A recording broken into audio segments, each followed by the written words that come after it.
श्रीगौरी वक्त्रपद्मार्का श्रीविघ्नेशा गजानना उत्तिष्ठ सुरसम्पूज्या त्रैलोक्यं पालनं कुरु। श्रीगौरी वक्त्रपद्मार्का श्रीविघ्नेशा गजानना उत्तिष्ठ सुरसम्पूज्या त्रैलोक्यं पालनं कुरु।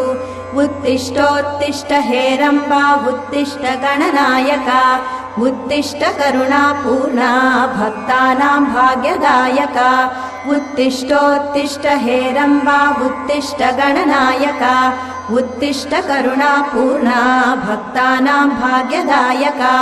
श्रीयाकुवाहन शिवात्मज दिव्यगात्रा श्रीभिन्नदन्तधनुजान्तक सूक्ष्मनेत्रा सर्वार्ति दुःखशमना फणिराजसूत्रा देवा गणेश्वर विभो तव सुप्रभातम्।